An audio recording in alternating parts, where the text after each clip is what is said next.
탓을 하면 잠시는 심리적 평안감이 있지만 해결은 되지 않습니다. 잠시 기분은 나아질지 모르지만 발전은 없습니다.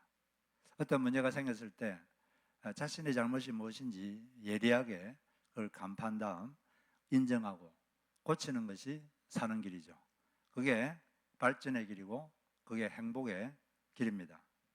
그래서 이제 어떤 종파에서는 고백의 기도를 할 때 먼저 살면서 자신이 하나님과 이웃에게 말과 행동과 생각으로 잘못한 것을 입으로 고백하고 그 다음에 내 탓입니다. 내 탓입니다. 나의 큰 탓입니다. 이렇게 고백을 한다고 합니다. 선진국에서는 뭐가 잘못이 생기면 이걸 어떻게 해결할까? 해결책을 생각하는 반면에 후진국에서는 이게 누구 탓인가? 그걸 막 따진대요. 그런 차이가 있다고 합니다. 물론 자기 잘못도 아닌데 너무 마음이 여려서 또 다른 사람이 두려워서 남에게 잘 보이려고 남의 잘못까지 뒤집어 쓰고 괜히 자기를 학대하고 그럴 필요는 없습니다. 그러나 자기 잘못 알았다면 자존심을 버리고 솔직히 인정하고 개선하면 그게 훨씬 더 성숙하고 좋은 길인 줄로 믿습니다. 그런데 이스라엘 민족들은 바벨론 제국에 망해가지고 BC, 기원전 BC 586년도에 완전히 망했습니다. 망해가지고 이스라엘 민족들이 바벨론 제국에 포로로 잡혀갔어요. 많은 사람들이. 그렇게 된 게 이스라엘 민족들은 하나님 탓이다. 자기들은 아무 잘못이 없는데 하나님이 자기들을 그냥 버려가지고 자기들 싫어서 하나님이 버려서 그렇게 된 것이다. 또 그게 아니면 또 하나님이 무능해서 그렇다. 하나님이 무능해서 그렇다. 이렇게 그들은 회개하지 않고 탓을 했습니다. 그게 이제 오늘 우리가 읽은 이사야서 50장 1절, 2절, 3절 내용인데 이사야서는 기원전 약 700년경에 이사야라는 사람이 쓴 성경입니다. 이게 예언이 많이 들어있죠. 그리고 1절에 보면은 하나님께서 이제 이스라엘 민족에게 이렇게 말씀하셔요. 너희를 내보낸 이혼 정서가 어디 있느냐? 내가 어느 체주에게 너희를 팔았느냐? 너희는 이스라엘 민족을 말해요. 그 당시는 남편이 아내가 어떤 잘못을 하거나 문제가 그러면은 헤어지려고 그러면 이혼 정서를 주었습니다. 그리고 또 빚을 냈는데 빚을 못 갚으면 자기 아들을 체주에게 노예로 팔았습니다. 그러면 하나님이 내가 너희들을 언제 이혼 정서를 줬냐? 또 언제 너희들을 노예로 팔았느냐? 하나님은 하나님 백성을 자신의 아내로, 자신의 아들, 딸로 여기고 계십니다. 지금도 예수 믿는 모든 사람을 하나님은 본인의 자식으로 여기고 사랑하고 있는 줄로 믿습니다. 그런데 자기들 잘못으로 그렇게 됐는데 자꾸 하나님 탓을 돌리고 그러고 있는 것이죠. 근데 하나님은 그렇게 되기 전에도 먼저 여러 번 거듭거듭 경고도 하시고 또 그러지 말라고 초청도 하셨어요. 2절에 보면은 내가 와서도 사람이 없었으며 내가 불러도 대답하는 자가 없었으면 어찌 됨이냐. 하나님께서 이스라엘 민족에게 선지자들을 보내서 그러지 말아라. 나를 버리지 말라. 내 말씀을 버리지 말아라. 나에게 돌아오라. 그렇게 거듭거듭 말했지만 그들은 무시했습니다. 계속 하나님을 버리고 말씀을 버리고 자기 욕심대로 살고 말씀대로 살지 않고 자기 마음대로 살았습니다. 그 결과 그 하나님의 초청을 거부하고 그 결과 그들은 그런 험한 일을 당하게 된 거죠. 나라가 망하고 포로로 잡혀가고 그렇게 된 것입니다. 그런 상황에서 어떤 사람은 하나님이 무능해서 그렇다. 그러니까 하나님께서 거기에 대해서 어떻게 답을 하십니까? 2절에 보니까 내 손이 어찌 짧아 구속하지 못하겠느냐? 내가 어찌 건질 능력이 없겠느냐? 그러면서 이전에 하나님께서 홍해 바다를 가르시고 이스라엘 민족을 노예 생활하는 이집트에서 탈출해 내신 그것을 상기시켜 주십니다. 내가 꾸짖어 바다를 마르게 하며 강들을 사막이 되게 물이 없어지고 물고기들이 썩 죽지 않았느냐. 내가 그렇게 능력이 있다. 그리고 또 이집트 땅을 나올 때 하나님께서 10가지 재앙을 내렸는데 그 중에 하나가 흑암 재앙이죠. 갑자기 낮에 흑암이 내려서 그걸 이제 3절에서 내가 흑암으로 하늘을 입히며 굵은 배로 덮기도 했다. 이런 식으로 답을 하신 거죠. 그렇지만 이스라엘 민족들은 이때뿐 아니라 그덕그덕 하나님의 능력을 의심하고 하나님이 그때는 이걸 했는데 지금 할 수 있겠느냐, 그건 하셨는데 이건 할 수 있겠는가, 계속 그런 의심을 계속 그렇게 해서 하나님 불신하고, 그게 가장 대표적으로 많이 나타난 게 이 출애굽을 할 때 광야 생활을 40년 했는데 그때 아주 심했어요. 그때 이제 대표적으로 시편 78편에 보면은 그들이 하나님 앞에 불신하고 불평했던 그게 나옵니다. 그들은, 이스라엘 민족들은 하나님을 거스르면서 하나님이 무슨 능력으로 이 광야에서 먹거리를 공급할 수 있으랴, 그가 바위를 쳐서 물이 솟아나오게 하고 그 물이 강물이 되게 하여 세차게 흐르게는 하였지만 그가 어찌 자기 백성에게 이 광야에서 밥을 줄 수 있으며 고기를 먹을 수 있으랴 하고 말하였다. 주님께서 듣고 노하시어서 야곱을 불길로 태우셨고 이스라엘에게 진노하셨다. 그들이 하나님을 믿지 않고 그의 구원을 신뢰하지 않았기 때문이다. 하나님이 무능해서도 아니고 또 하나님이 그들을 싫어서 버린 것도 아니고 그들이 회개하지 않는 죄 때문에 그런 재앙이 내리고 어려움을 당하게 된 것입니다. 그런데 이런 상황, 감사한 것은 그렇게 하나님을 버리고 등을 돌린 그들에 대해서 하나님이 먼저 손을 내미신 것입니다. 하나님께서 그들은 등을 돌리고 갔는데 하나님이 먼저 손을 내미시고 그들을 구원하시겠다고 계획을 세우신 거죠. 그래서 그 내용이 내가 이제 앞으로 너희들을 구원할 메시아를 보내주겠다. 그리고 그 메시아를 통해서 너희들을 구원하겠다. 이렇게 말씀을 하시는 겁니다. 그게 바로 그 뒷부분 4절부터 9절의 말씀인 거죠. 하나님은 먼저 우리에게 손을 내미는 분이십니다. 사람 사이도 사실 어떤 갈등이 있을 때 먼저 손 내밀고 먼저 전화 걸고 그러면 잘 해결되는 경우가 많거든요. 그런데 무슨 이유 때문에 그냥 손을 먼저 내밀지 않으면 계속 갈등이 지속됩니다. 하나님은 먼저 손 내미는 분이에요. 하나님께서는 사람에게 뭔가를 이렇게 요구하실 때는 반드시 먼저 본인이 그렇게 하신 다음에 그 다음에 내가 한 것처럼 너희들도 그렇게 해라, 이렇게 하십니다. 그래서 누가복음 6장에도 먼저 사랑해라 그렇게 말씀하시는데 바로 그게 그런 케이스죠. 누가복음 6장에 보면은 이렇게 되어 있습니다. 누가복음 6장 32절에 보면 너희가 만일 너희를 사랑하는 자만을 사랑하면 칭찬받을 것이 무엇이냐, 죄인들도 사랑하는 자는 사랑하느니라. 너희가 만일 선대하는 자만을 선대하면 칭찬받을 것이 무엇이냐, 죄인들도 이렇게 하느니라. 사랑이란 것은 자기를 사랑해주지 않는 사람을 사랑하는 것입니다. 자기에게 잘 대해주는 사람, 자기를 사랑해주는 사람, 이런 사람을 사랑하는 것은 그건 사랑이 아니고 그건 본능입니다. 본능. 누구나 다 잘해요. 여러분들도 자기를 잘 대해주고, 선대한다는 게 잘 대해주는 거죠. 자기를 잘 대해주고 자기를 좋아해주고 이런 사람들을 사랑하는 건 쉽습니까, 어렵습니까? 그런 건 사랑이라고 말하는 게 아니에요. 그런 건 그냥 본능이에요. 본능. 그런 사람들에게 친절하게 대하고 선물도 주고 그들에게 웃어주고 친절하게 대하고 참아주고, 그런 건 본능입니다. 그런 걸 잘한다고 난 사랑이 많은 사람이야, 착각하지 마시기 바랍니다. 그거는 사랑이 아니에요. 그건 본능이에요. 그럼 사랑이라는 건 언제부터 시작되느냐? 성경에서 말하는 사랑은 언제 시작되느냐?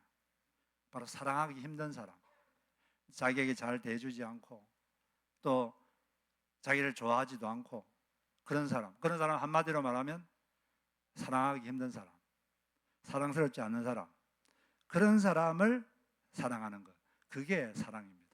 그때부터가 이제 성경에서 말하는 사랑을 하는 것이구나, 그렇게 되는 거예요. 그런 사람에 대해서 오래 참고 온유하고 친절하고 또 그런 사람에게 무례하게 대하지 않고 또 그런 사람들의 과거의 잘못을 계속 오랫동안 기억하지 않고 그들에게서 끝까지 참아주고 믿어주고 기대해주고 기다려주고, 그것이 성경에서 말하는 사랑입니다. 여러분, 그런 사랑을 하시기를 주의 이름으로 축복합니다. 사랑이 쉬운 사람, 그런 사람은 흉악한 죄수도 그렇게 하지 않느냐, 주님께서 말씀하신 것이죠. 여러분들이 만약 하나님께 하나님 제게 사랑의 용량을 키워주십시오, 그렇게 하면 하나님이 어떻게 할까요? 그러면 하나님이 여러분 마음속에 사랑의 마음을 갑자기 확 줘가지고 사랑이 커질까요? 네, 그럴 수 있습니다. 성령님이 임하시면, 성령님은 사랑의 영이기 때문에 성령님이 한번 확 강하게 임하면 마음에 그냥 사랑으로 꽉 차버려요. 그러면 과거에 못했던 사랑을 할 수 있게 됩니다. 과거에는 꼴도 보기 싫었는데 갑자기 막 사랑이 넘쳐요. 그런 경우도 있습니다. 근데 더 많은 경우는 하나님 제게 사랑의 마음을 주십시오, 그러면 어떻게 할까요? 하나님이 사랑하기 힘든 사람을 붙여줍니다. 그럼 그 사람을 사랑하는 과정에서 그 사람의 사랑의 용량이 자꾸 커지는 거죠. 그게 바로 하나님께서 하나님 제게 사랑을 키워주십시오 하는 그 기도에 응답하시는 방법입니다. 사랑하기 힘든 상황을 만나는 거죠. 그걸 막 극복하는 과정에서 스쳐가면서 사랑이 조금씩 자라는 거죠. 용서하는 능력도 조금씩 자라고 용납하는 능력도 조금씩 자라고, 그렇게 해서 우리의 사랑은 조금씩 커가게 되는 것입니다. 하나님 제게 용기를 주십시오, 그러면 하나님 어떻게 할까요? 겁나는 상황, 두려운 상황을 맞닥뜨리게 합니다. 그 겁나는 상황을 이겨내는 과정에서, 그런 과정에서 점점 용기가 생기고 이제 하나님을 믿는 믿음도 강해지고, 그렇게 해서 우리는 용기가 강해지는 것입니다. 이스라엘 민족은 하나님이 거듭 하나님 불렀지만 하나님께 등을 돌리고 배반하여 갔지만 하나님은 먼저 손을 내미셨습니다. 그리고 내가 너희들에게 메시아를 보내주겠다, 그렇게 말씀하신 거죠. 그리고 그 예언처럼 이사야가 이 예언한 게 기원전 700년이에요. 그 700년 있다가 언제 메시아가 오셨습니까? 700년 뒤에 그분이 오셨죠. 예수 그리스도. 그분이 바로 이 4절부터 말하는 바로 이 4절에 보니까 주 여호와께서 학자들의 혀를 내게 주사 나로 공관자를 말로 어떻게 도와줄 줄을 알게 하시고 아침마다 깨우치시되 나의 귀를 깨우치사 학자들 같이 알아듣게 하시도다. 여기 나라고 되어 있는데 이사야는 쭉 읽어보면 이사야에게는 이 나라고 된 사람의 경험을 한 적이 없습니다. 뒤에 보면 막 수염을 뽑히고 침뱉음을 당하고, 이사야는 그런 경험을 한 적이 없어요. 이것은 예언입니다.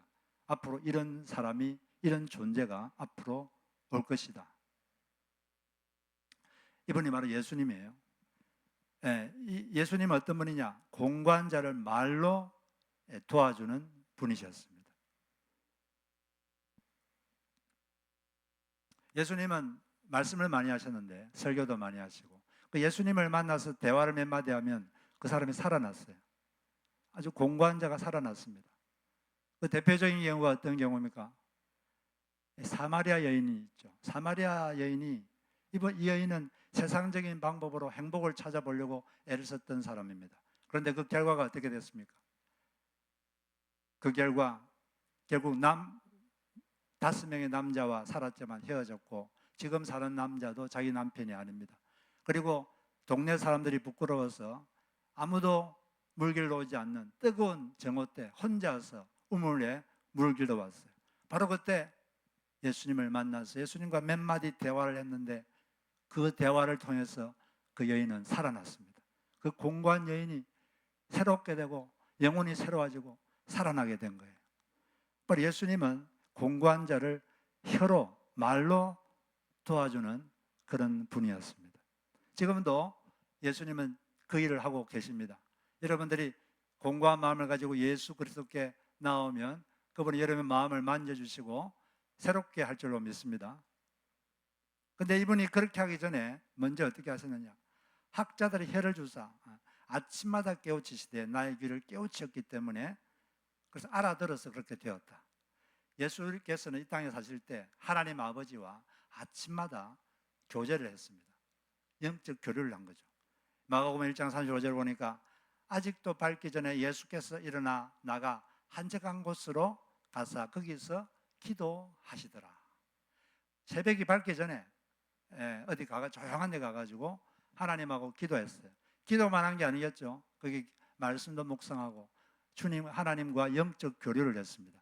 거기서 하나님으로부터 지혜와 계시를 얻고 하나님의 뜻을 알고 거기서 자기의 영혼을 아버지의 말씀으로 채웠습니다. 자기의 영혼을 채운 거죠. 먹이신 거죠. 그런 다음에 그것을 가지고 공부한 자들에게 그 말을 하니까 그들이 살아나고 그들이 새롭게 된 줄로 믿습니다. 이 조지 밀러는 기도를 많이 한 사람인데, 근데 어느 때부터 하나님께서 그에게 묵상을 가르쳐 주셨습니다. 그 당시에는 묵상이란 말을 교회에서 별로 하지 않았는데, 근데 어느 날 하나님께서 직접 기도 중에 이렇게 말씀하셨다고 합니다. 내 아들아, 네가 기도하려면 먼저 너의 영혼을 먹여 주어야 한다. 네가 기도를 하려면 너의 영혼을 먼저 먹여 주어야 한다. 말씀을 보라 이거죠. 그래서 그는 그때부터 일어나자마자 옷을 입고 곧장 말씀을 읽기 시작했습니다. 말씀을 읽고서 한마디 한마디 자기 영혼을 먹여주면서 그 말씀 속에 살았기 때문에 그 기도가 더 강해지고 기도에 더 몰입할 수가 있었습니다. 자기 영혼을 먹여준 그 말씀의 약속을 붙잡고 그 약속을 붙잡고 기도한 거죠. 그러니까 그가 수천 명의 고아들을, 아무한테도 사람에게는 도움을 청하지도 않았는데 수천 명의 고아들을 먹이고 살리고 입히고 그들을 신앙으로 잘 양육하게 된 것입니다. 우리가 공부한 자를 도우려면 우리가 먼저 우리 영혼을 먹여줘야 돼요. 우리가 하나님과의 주님과의 영적 교류를 통해서 우리 영혼을 먼저 먹일 때, 그때 우리가 다른 사람을 그 먹은 것으로 다른 사람을 말로 도와줄 수 있게 되는 것입니다. 우리는 다른 사람을, 어려움에 빠진 사람, 공고한 사람을 말과 행동으로 도와야 돼요. 말로만 도와도 안 되고 행동으로만 도와도, 둘 다 도와야 되는데, 그런데 먼저 말로 도와줄 수 있어야 됩니다. 말이라는 건 되게 중요해요. 사람은 말 한마디로 잠 못 이루는 밤을 가질 수도 있습니다. 여러분도 그렇지 않습니까? 누가 한마디 말했는데 그게 계속 가슴에 남아서 잠도 안 오고 우울해지고, 그런 사람들 저는 많이 봤습니다. 그런데 말 한마디 때문에 또 좌절에 빠졌다가 벌떡 일어나고 막 힘이 생기고, 그게 인간이에요. 인간의 말에는 엄청난 영적 능력이 있습니다. 여러분은 영적인 존재이기 때문에 여러분의 입에서 나오는 말이 영적 파워가 있어요. 이 파워는 여러 사람을 죽일 수도 있고 살릴 수도 있습니다. 말 한마디 되게 조심해야 돼요.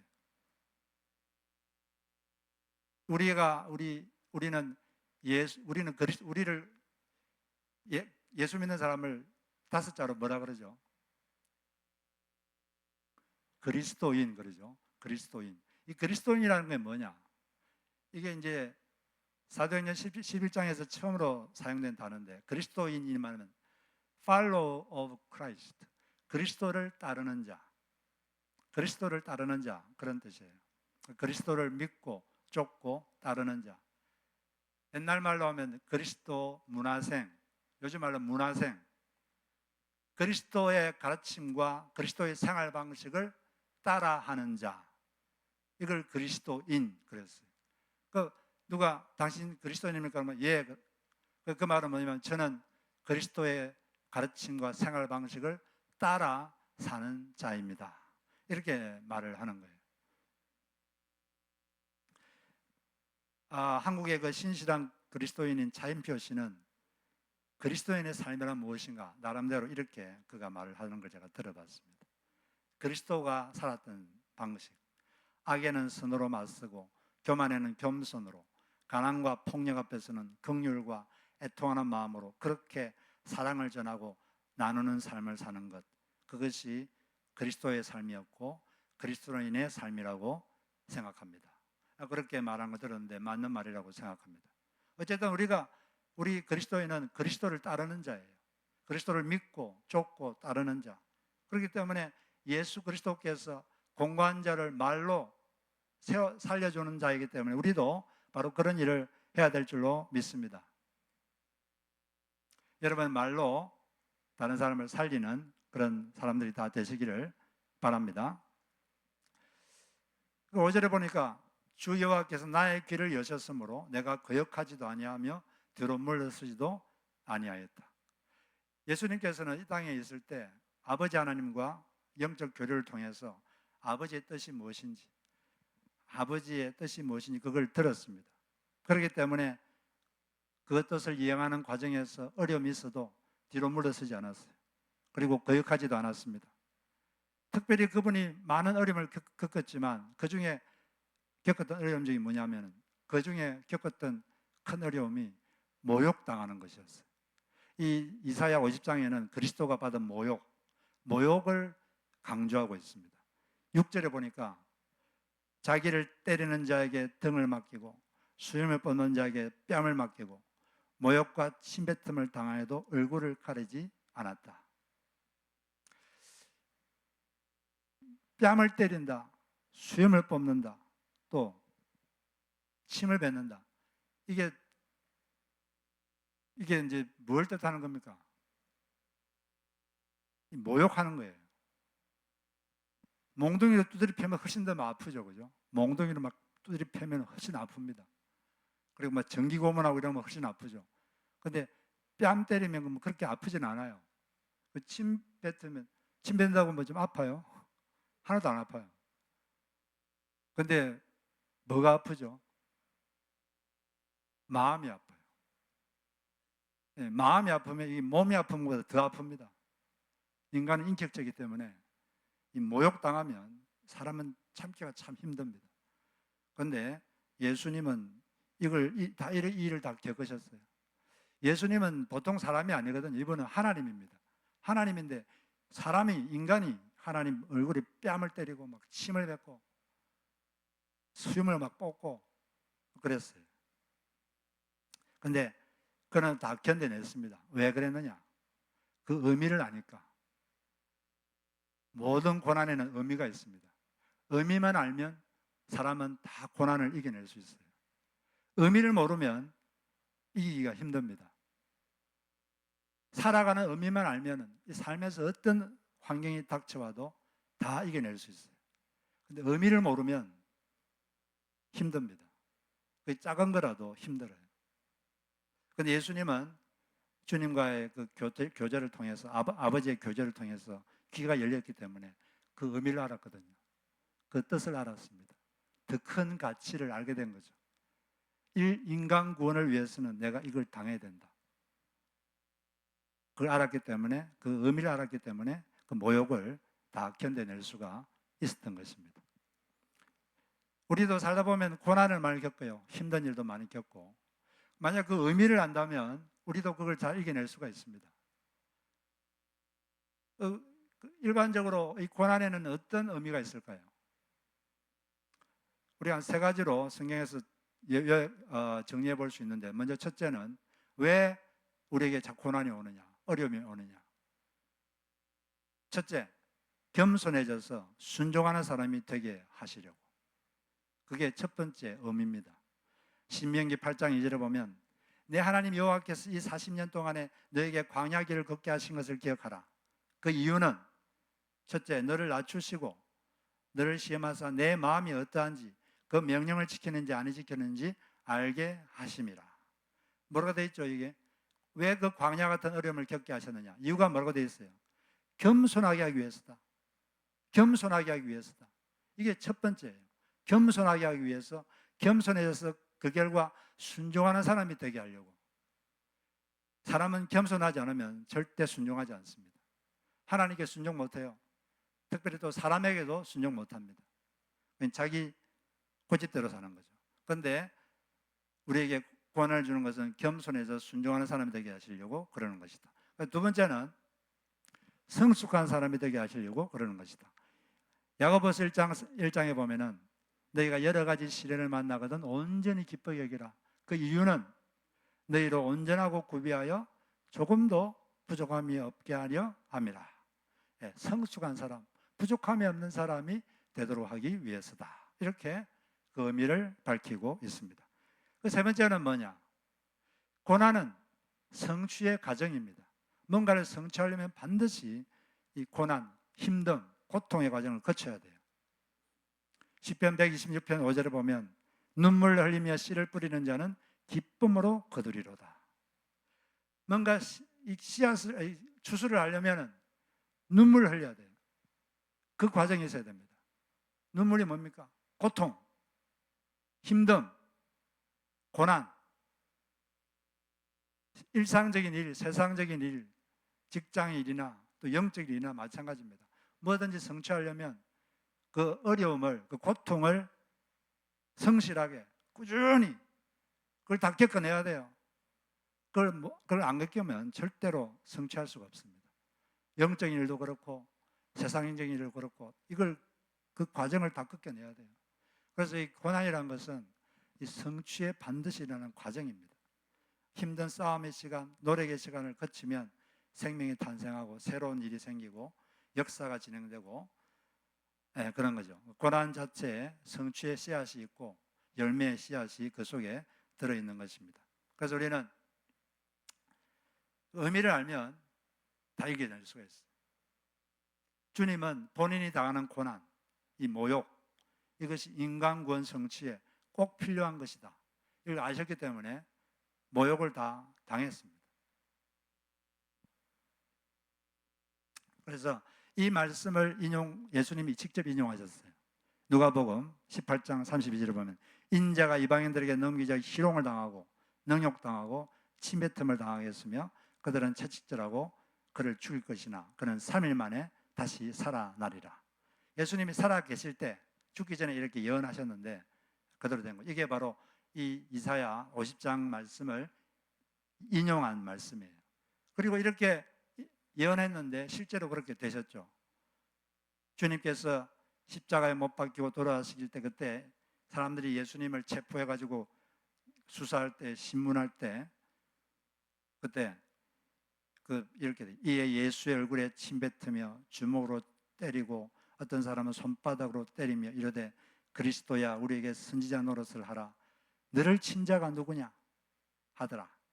막 패면서 누가 때렸게 물어보고 침도 뱉고.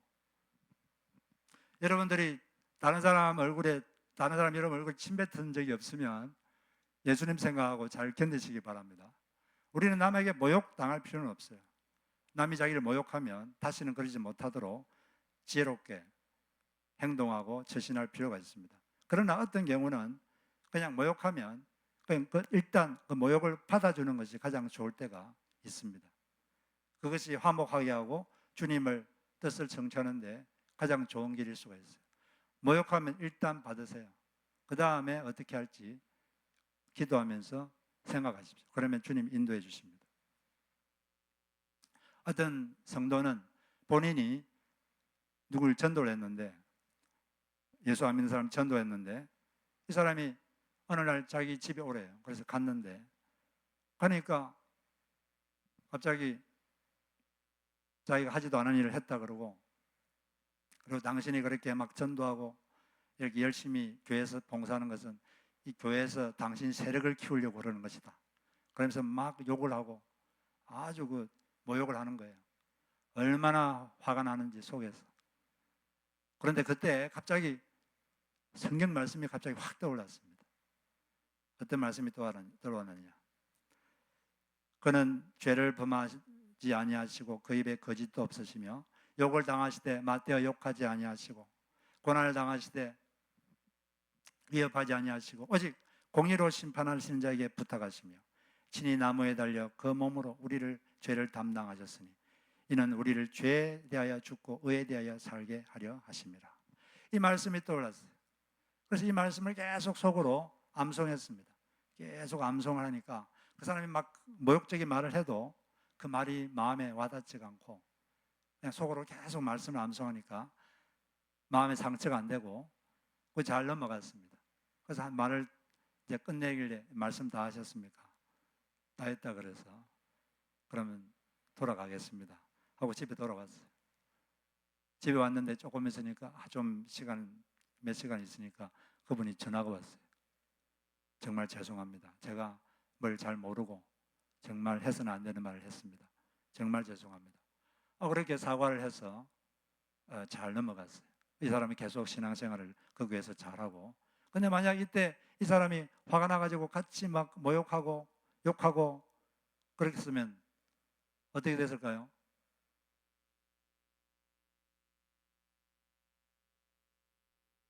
둘 중에 하나는 교회를 나가겠죠. 그러니까 일단 우리가 어떤 더 큰 가치를 위해서 당장 어떤 어려움이 있더라도 그 가치를 이루기 위해서 그걸 참고 그걸 인내하는 그런 우리 자세가 필요할 줄도 믿습니다. 이렇게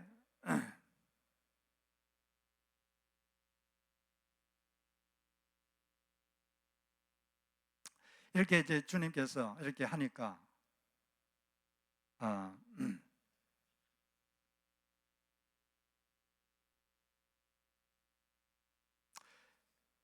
주님께서 신중하니까 아버지께서 예수님을 도와주시죠. 그래서 7절에 보면 주 여호와께서 나를 도우심으로 내가 부끄러워하지 아니하고 내 얼굴을 부싯돌같이 굳게 하였으므로 내가 수치를 당하지 않을 줄 아노라.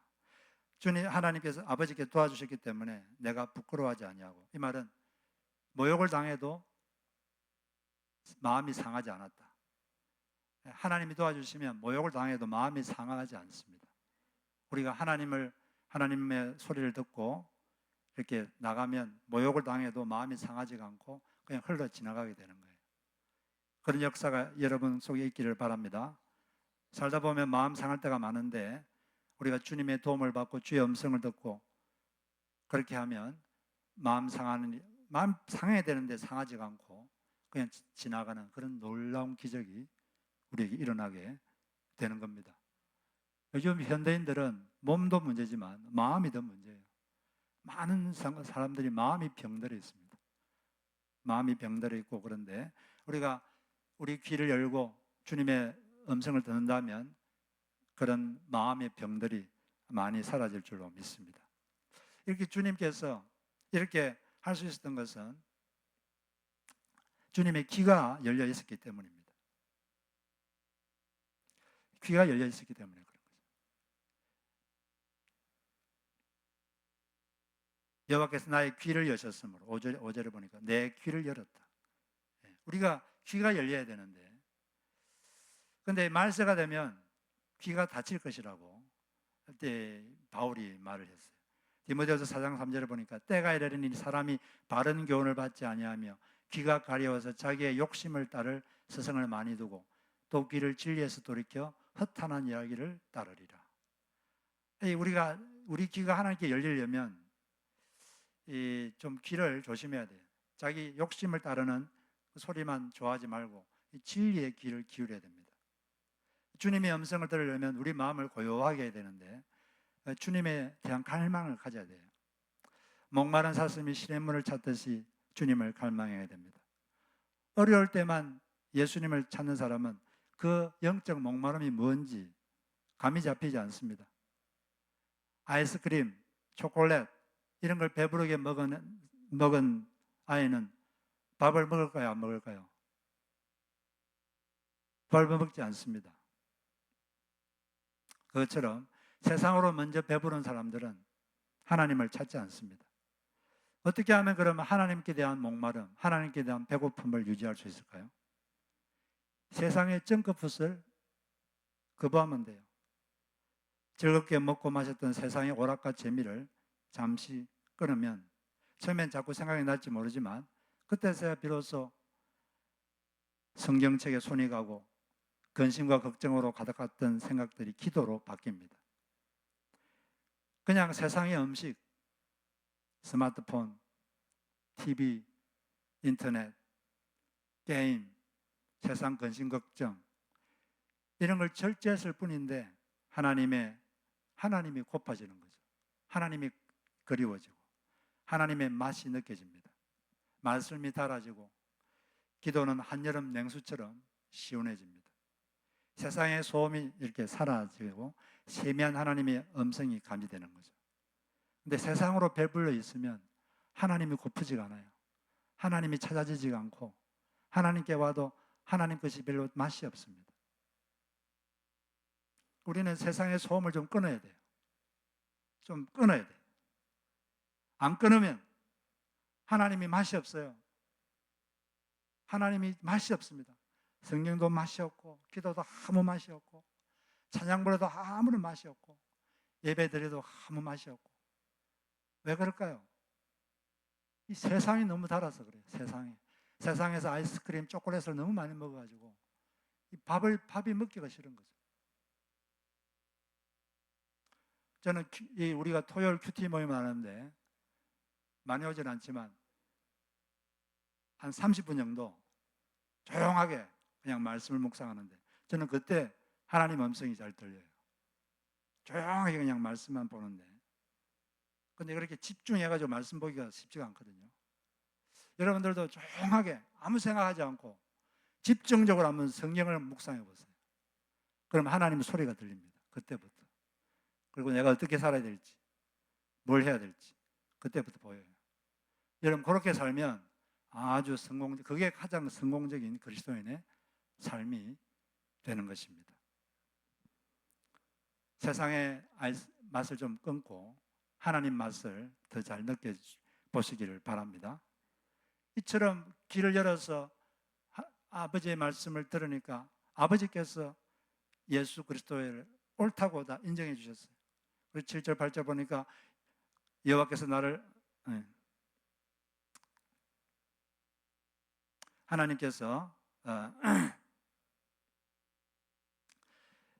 하나님께서 도와주기 때문에 나를 의롭다 하시는 이가 가까이 계시니 나와 다툴 자가 누구냐? 나를 정죄할 자가 누구냐? 우리가 주의 음성을 따라 살면 주님께서 우리가 옳다는 것을 입증해 주시고 예수님께서 부활함으로써 예수님이 다 옳았다는 것을 다 보여주셨습니다. 그렇게 모욕당했던 예수가 옳았다. 그걸 다 입증해 주신 거죠. 그리고 10절 11절에 보면 두 종류의 사람이 있는데 어둠 속에 있지만은 주님을 의지하는 사람이 있고 어둠 속에 있지만 자기가 자기 노력으로 불을 밝혀서 그걸로 자기 어둠을 밝히려는 사람이 있는데 그런 사람은 결국 고통을 당하게 된다. 우리 속에 어둠이 있잖아요. 죄도 있고 인생의 어려움도 있는데 그럴 때 우리 어둠 속에 있을 때 누굴 찾아가야 될까요? 빛이신 예수 그리스도 그분께 찾아가야지 됩니다. 물론 우리가 해야 할 일은 해야 되지만 자기 스스로 자기 노력으로 만들어낸 빛, 불, 햇불 그걸로만 자기 어둠을 이렇게 밝히려는 사람은 고통이 올 것이다. 이렇게 말했습니다. 우리 주님이 왜 그런 고난을 당했을까요? 왜 그런 모욕을 여러분 누가 침 뱉으면 그거 참을 수 있습니까? 그런데 예수님은 보통 사람이 아니에요. 하나님인데 그걸 참았어요. 왜 그러느냐? 우리를 그처럼 사랑하니까. 사랑하는 만큼 참을 수 있습니다. 아버지들이 그렇게 힘든데 왜 직장 안 그만두고 끝까지 직장 생활합니까? 자식들을 사랑하니까. 자식들을 먹여 살려야 되니까. 참는 거지. 우리를 그토록 사랑하니까 참은 거죠. 사랑하지 않으면 참지 않아요. 그러나 사랑이 클수록 더 많이 참아집니다. 그 사람이 참아지고 그런 거죠.